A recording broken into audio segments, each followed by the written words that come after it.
یہ کہانی ہے ایک ایسے نوجوان کی کہ جس کے والد نے لاہور شہر کو سب سے پہلے بجلی سپلائی دی تھی۔ Punjab national bank, Kashmir bank, rice mills اور فلور مل کے ساتھ ساتھ انشورنس کمپنیوں کا جال بچھانے والا وہ شخص کہ جس کے گھر میں ایک ایسا بیٹا پیدا ہوتا ہے کہ جو اس کی اتنی بڑی امپائر سنبھالنے کی بجائے ایک نوکری کرنے کو ترجیح دیتا ہے، اور نہ صرف وہ ایک نوکری کرتا ہے بلکہ بعد میں وہ اپنا ہندو مذہب چھوڑ کر اسلام بھی قبول کر لیتا ہے۔ تو اسلام قبول کرنے کی وجہ سے نہ صرف مصیبتوں کا سامنا کرنا پڑتا ہے بلکہ جیل کی ہوا بھی کھانا پڑتی ہے۔ اس کو جیل سے رہائی کوئی وکیل یا جج نہیں دیتا بلکہ اس کی جیل کی رہائی کا حکم مدینہ المنورہ سے آتا ہے۔ جی ہاں، آپ نے بالکل ٹھیک سنا، نبی صلی اللہ علیہ وآلہ وسلم کی طرف منسوب کیا جاتا ہے کہ انہوں نے اس کی رہائی کا پیغام دیا۔ یہ ایسا شخص کہ جس کی ایک جھلک دیکھنے کے لیے ہزاروں کا مجمع بادشاہی مسجد میں امڈ آیا، جب وہ فوت ہوا تو اس کے جنازے کو کندھا دینے کے لیے 4 لوگ بھی میسر نہیں تھے۔ یہ کہانی ہے کے ایل گھابا کی، کنہیا لال گھابا سے لے کر خالد لطیف گھابا تک۔ 19ویں صدی تک لاہور کے اندر ہری کرشن لال چند گھابا کا نام بولتا تھا۔ یہ وہ شخص ہے جس نے لیا سے پیدل سفر کیا تھا لاہور تک کا اعلیٰ تعلیم حاصل کرنے کے لیے۔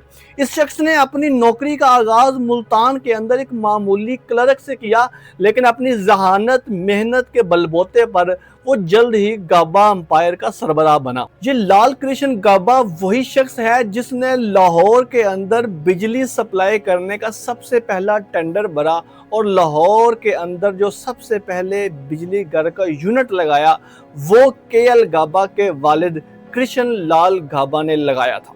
یہ وہی لال کرشن گھابا ہے جنہوں نے پنجاب نیشنل بینک کے ساتھ ساتھ کشمیر بینک اور انشورنس کمپنیوں کی بنیاد رکھی۔ Cotton mills, insurance companies, rice mills, flour mill کے ساتھ ساتھ ہزاروں کی تعداد میں بزنس پروجیکٹ اور لاکھوں کی تعداد میں ملازمین اس کے اندر کام کرتے تھے۔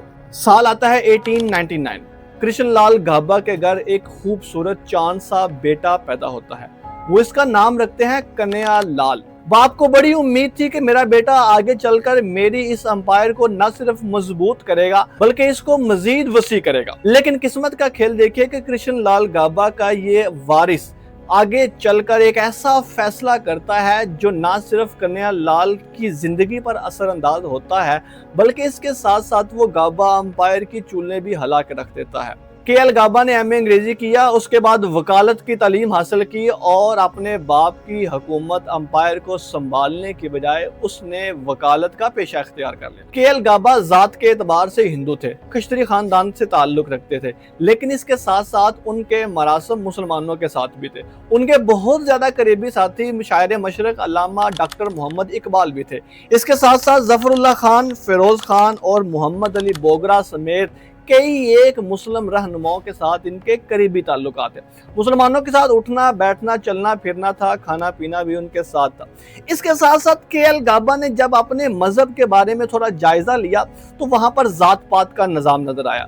یہ ایک ایسی چیزیں تھی جو معاشرتی تفریق پیدا کرتی تھی، لیکن اس کے برعکس جب ان کا مسلمانوں کے ساتھ اٹھنا بیٹھنا ہوا تو ان کو اسلام کے اندر مساوات نظر آئی۔ انہوں نے دیکھا کہ اس مذہب کے اندر کوئی ذات پات کا نظام نہیں ہے بلکہ ہر شخص کے بنیادی حقوق موجود ہیں، نہ صرف انسانوں کے بلکہ اس کے علاوہ جانوروں کا بھی خیال رکھا جاتا ہے، اور عورت جس کو پاؤں کی جوتی تصور کیا جاتا ہے اس کے بھی بنیادی حقوق اسلام نے متعین کر دی ہیں۔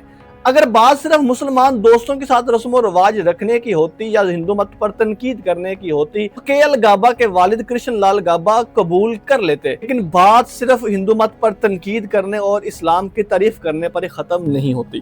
سال آتا ہے 1933۔ بادشاہی مسجد کا صحن ہے، ہزاروں کی تعداد کا مجمع ہے۔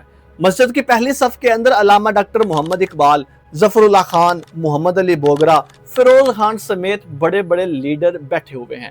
لوگ ایڑیاں اٹھا اٹھا کر دیکھ رہے ہیں اور لوگوں کو پتا چلا ہے کہ ایک شخص ہے جو ہندو مت سے اسلام لے کر آیا ہے، جس نے اپنا مذہب تبدیل کیا ہے، اور وہ کوئی عام شخص نہیں ہے بلکہ وہ گھابا امپائر کا فرزند ارجمند کے ایل گھابا یعنی کنہیا لال گھابا ہے۔ لوگ انتظار میں ہیں اور ممبر کی طرف بار بار سر اٹھا کر دیکھ رہے ہیں، اور اسی اثناء میں کے ایل گھابا ممبر کی طرف تشریف لاتے ہیں۔ وہ بولتے ہیں کہ میں نے اسلام کا مطالعہ کیا اور میں نے اسلام کو عدل و انصاف پر مبنی مذہب پایا۔ میں نے دیکھا کہ یہ مذہب مساوات پر مبنی ہے اور اس میں کوئی شخص بھی حقوق سے محروم نہیں ہے، ہر شخص کو بنیادی حقوق دیے گئے ہیں۔ یہ مذہب انسانیت کی معراج ہے اور میں کے ایل گابا اپنے ہوش و حواس میں اسلام قبول کرتا ہوں۔ یہ کہہ کر انہوں نے لا الہ الا اللہ محمد الرسول اللہ پڑھا۔ یہ کلمہ پڑھنے کی دیر تھی کہ نعرہ تکبیر کے شور سے حال گونج اٹھتا ہے۔ علامہ اقبال اٹھتے ہیں، ان کو گلے لگاتے ہیں، مبارکباد پیش کرتے ہیں اور ان کا نام کنیا لال گھابا سے تبدیل کر کے خالد لطیف رکھ دیتے ہیں۔ کے ایل گابا کے اسلام قبول کرنے کی شہرت ہر طرف پھیل جاتی ہے۔ اگلے دن کی اخبار کی بڑی ہیڈ لائن ہوتی ہے، گابا امپائر کا فرزند ہندو مت چھوڑ کر اسلام میں داخل ہو گیا ہے۔ وہ نہ صرف اپنے اسلام پر مضبوطی سے قائم مند رہتے ہیں بلکہ اس کے ساتھ ساتھ 1934 میں وہ نبی صلی اللہ علیہ وآلہ وسلم کی سیرت پر ایک کتاب دا پروفٹ آف ڈیزرٹ کے نام سے شائع کر دیتے ہیں۔ یہ کتاب اتنی زیادہ مشہور ہوتی ہے کہ صرف ایک سال کے اندر اس کے 6 ایڈیشن شائع ہوتے ہیں اور 1 لاکھ سے زائد کاپیز اس کی تقسیم ہوتی ہیں لوگوں میں۔ خالد لطیف مال و دولت کے ساتھ ساتھ عزت، مقام و مرتبہ اور شہرت بھی کما لیتے ہیں، لیکن یہ ساری شہرت عارضی ثابت ہوتی ہے اور مصیبتوں کے پہاڑ ٹوٹنا شروع ہو جاتے ہیں۔ کے ایل گابا کے والد لال کرشن گابا کے اوپر بینکنگ فراڈ، رشوت، منی لانڈرنگ اور اس طرح کے الزامات لگا کر ان کو جیل بھیج دیا جاتا ہے۔ چیف جسٹس لاہور ڈگلس ینگز اور ڈاکٹر ہنری مل کر ہر وہ شخص جن کا لال کرشن گابا کے ساتھ ڈائریکٹلی یا انڈائریکٹلی کوئی تعلق ہوتا ہے اس کو جیل کی سلاخوں کے پیچھے ڈال دیتے ہیں، اور یوں کے ایل گابا یعنی خالد لطیف گابا 22 جولائی 1936 کو جیل کی سلاخوں کے پیچھے ہوتے ہیں۔ والد اور بیٹے کا جیل میں جانا تھا کہ گورنمنٹ جائیداد ضبط کر لیتی ہے، کل کے محترم شام کو مجرم ٹھہرتے ہیں، اکاؤنٹ فریز کر لیے جاتے ہیں، پیسے روک لیے جاتے ہیں اور سارے اپنے پرائے ہو جاتے ہیں۔ ان کا کوئی پرسانے حال نہیں ہوتا اور کوئی ان کا مددگار نہیں ہوتا۔ کے ایل گابا کی ضمانت کے لیے 1.5 لاکھ کے مچلقے جمع کروانے کا بولا جاتا ہے اور ان کا کوئی بھی دوست سامنے نہیں آتا۔ تاریخ آتی ہے 22 دسمبر 1937۔ لاہور کی عدالت ہے، ہندو deputy commissioner Chandra I S S کے سامنے ایک ملک سردار 1.5 لاکھ روپیہ کیش لا کر رکھ دیتے ہیں۔ ملک سردار کہنے لگا کہ آپ اس کی ضمانت کا یہ 1.5 لاکھ روپیہ جمع کیجئے اور اس کی ضمانتی مچلقے جمع کروائیے۔ جس ہستی نے مجھے حکم دیا ہے اس ہستی کے سامنے یہ 1.5 لاکھ کوئی حیثیت نہیں رکھتا۔ اور یوں سیالکوٹ کے ملک سردار کے 1.5 لاکھ ضمانتی مچلقے جمع ہونے کے بعد خالد لطیف کو جیل سے رہائی ملتی ہے۔ خالد لطیف جیل سے تو رہا ہو جاتے ہیں لیکن ان کے پاس کچھ بھی باقی نہیں بچتا۔ گورنمنٹ سارے اثاثے ضبط کر لیتی ہے، اکاؤنٹ فریز کر لیتی ہے، ان کا گھریلو آبائی گھر وہ بھی نیلام کر دیا جاتا ہے۔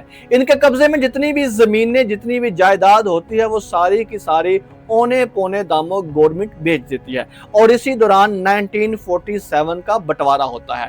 مسلم لیگ پاکستان بنانے میں کامیاب ہوتی ہے اور کانگریس ہندوستان کا خطہ رکھ لیتی ہے۔ خالد لطیف چونکہ مسلم لیگ کے خلاف تھے اسی لیے وہ پاکستان رہنے کی بجائے انڈیا ہجرت کرنے پر مجبور ہو جاتے ہیں۔ ہندوستان میں انہوں نے اپنی زندگی کے آخری ایام انتہائی غربت اور قسم پرسی میں گزارے، جس کی ایک جھلک دیکھنے کے لیے بادشاہی مسجد کا صحن لوگوں سے بھر جاتا تھا۔ اس ایک شخص کی وفات اس حالت میں ہوتی ہے کہ اس کے جنازے کے اوپر 6 لوگ بھی نہیں ہوتے۔ اس کی 4 پائی کو کندھا دینے کے لیے صرف 4 لوگ آتے ہیں، اور یوں کنیا لال گابا یعنی خالد لطیف گابا کو منو مٹی کے نیچے اس حال میں دفن کیا جاتا ہے کہ فاتحہ پڑھنے کے لیے بھی وہاں پر چند لوگ موجود نہیں ہوتے۔ ابھی تک کے لیے اتنا ہی ہے، انشاءاللہ ملتے ہیں پھر کسی نئے سٹوری کے ساتھ۔ آپ کی سماعتوں کا بہت شکریہ۔